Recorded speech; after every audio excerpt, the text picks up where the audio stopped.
Welcome back to Newsmax Now. I'm Miranda Kahn. It's a first of its kind. Daimler Trucks of North America just unveiled a commercially licensed self-driving 18-wheeler. So I'm not touching the steering wheel, I'm not touching any pedals. We're staying in lane, following the car in front of us. The company says one benefit to using the big rig is that it will never get drowsy. Right now, 4 states, including Nevada, allow the testing of these trucks on public roads, but only if there's a human driver behind the wheel. From commercial big wheels to commercial drones, the FAA is now teaming up with 3 U.S. companies to see how they can expand the use of commercial drones. The agency is also launching an app called Before You Fly. It allows drone hobbyists to see if conditions are safe for flying. And the Flying Harlem Globetrotters make an appearance to St. Peter's Square. Members of the basketball squad presented Pope Francis with his own number 90 jersey. They even tried to teach the Pope, as you see, how to spin a ball on his finger.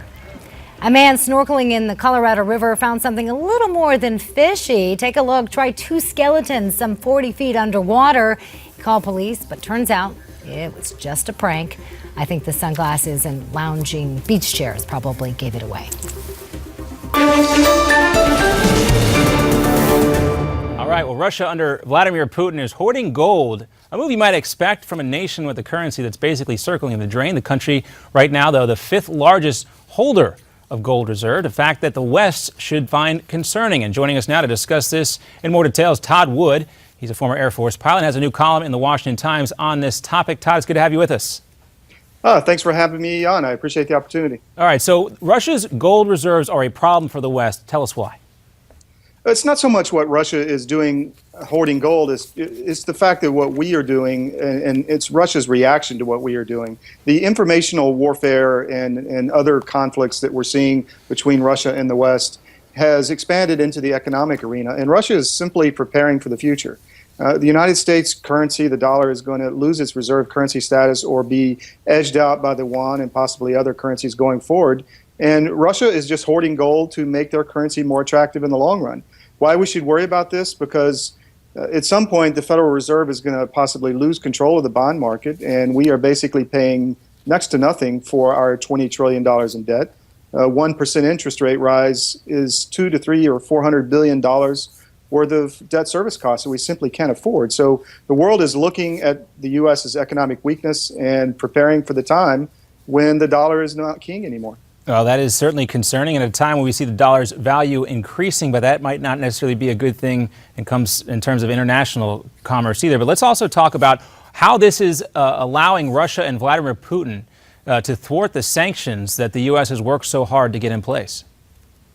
Well, Russia, I've written a lot about this. The Russian economy is actually not doing all that bad concerning what they've been through, and also the fact that oil has started to rebound. That drives their economy. The sanctions have hurt, but there was a saying I heard recently that the sanctions were designed to inflict as much pain as the West could stand, not Russia. In Russia, pain is an art form. Suffering is an art form. They've been through hard times many times in the past, and they're looking to the East. They're looking to connect with China, to send gas down into Southern Europe, which they're starting to peel away Greece and other countries from NATO. So, he's working the long game. He's willing to take some economic pain in the short run to make Russia a more powerful country in the long run. And could Putin could he get enough gold to put the ruble on some sort of gold standard? Well, they are moving in that direction for sure. And, you have to remember Putin sells his oil in dollars. So he's making a lot of money right now.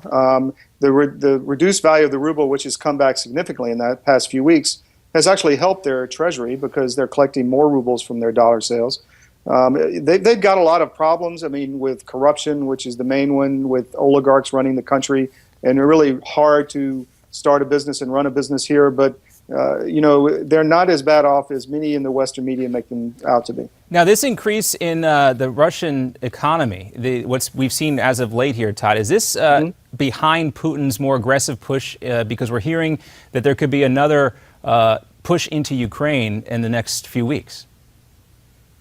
Well, Russia has one bright, shining characteristic, as I call it. They do what they think is right for Russia. They don't follow any politically correct agendas. they're doing what they think will help Russia in the long run. A strong currency is something they are preparing for. Whether or not Putin will invade Ukraine again, it remains to be seen. It could be just saber rattling to keep Kiev away from the EU, which is really something they don't want to see. And probably if there is a lot of movement towards the European Union by Kiev, you could see another conflict in East Ukraine for sure. All right, we'll keep our eye on that. Todd Wood, thanks so much for being with us, joining us from Moscow, as a matter of fact. Great to see you. We'll have you back very soon. Thank you very much. Take care. All right, coming up, we're going to talk about Hillary, way out on the left, trying to outflank the Obama administration in their amnesty plans, but the White House says not so fast. We'll break it down in our roundtable. And later, conspiracy theories abound on the border of Texas, Operation Jade Helm 15. Why some say the Texas governor, not Mike Huckabee, the Texas governor, isn't helping things. More on that when we come right back.